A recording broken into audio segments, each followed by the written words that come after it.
1984 is a date few Indians will forget.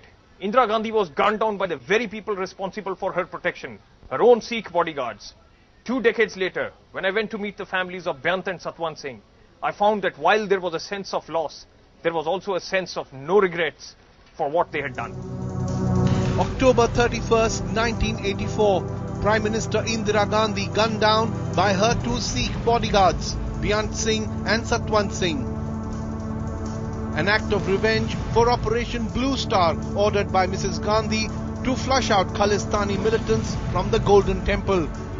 Now, 25 years later, Beant's family remembers how Blue Star changed his loyalty. He saw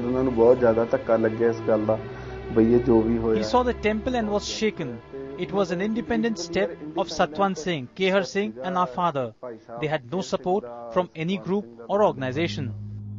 The decision to assassinate Indira Gandhi was spontaneous and theirs alone.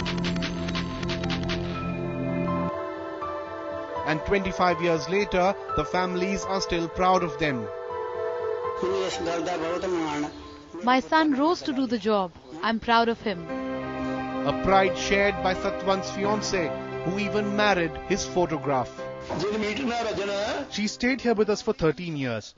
Where we light a lamp in memory of my son, we also light a lamp for her. Both families are still held in high regard by some in the Sikh community. Building on his father's martyr status, Beant's son Sarabjit has so far contested 2 elections. In 91, Beant's widow Bimal Kaur even won elections and sat in parliament opposite Indira's son Rajiv Gandhi. Democracy is good. That's why my mother was elected by the votes and support of people and was sent to parliament, and she sat opposite where Rajiv used to sit.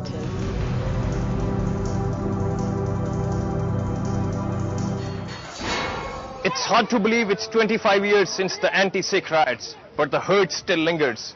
Over the last 2 decades, many have tried to come to terms with the loss, the horror and the anguish through art. Some have used the medium to heal and others to keep the issue alive. Arpana Kaur and her mother were turned out of their rented home in 1984 because they were Sikh. Arpana spent that winter working at relief camps set up in Delhi for Sikh riot victims.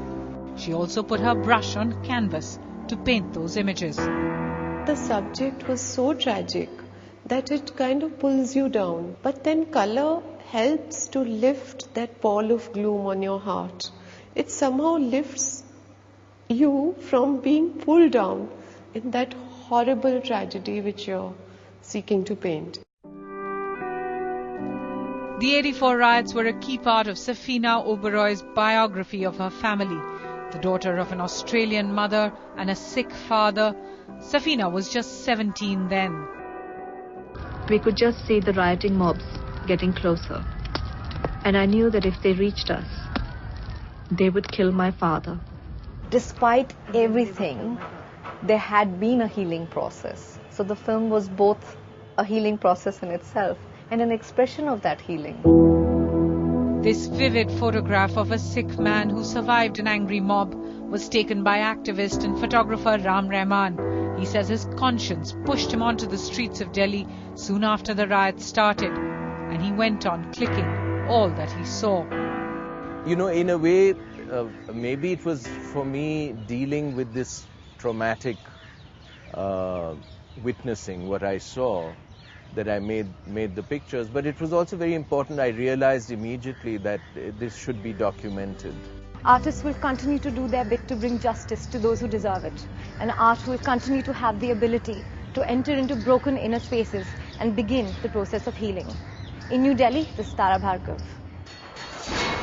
25 years is a long time to heal the wounds. But if the riot victims are still living under the shadow of 84, it is because 25 years is a long wait for justice. If the Sikh community has to put the ghosts of 84 to rest, then the nation must dig into their collective conscience and deliver justice.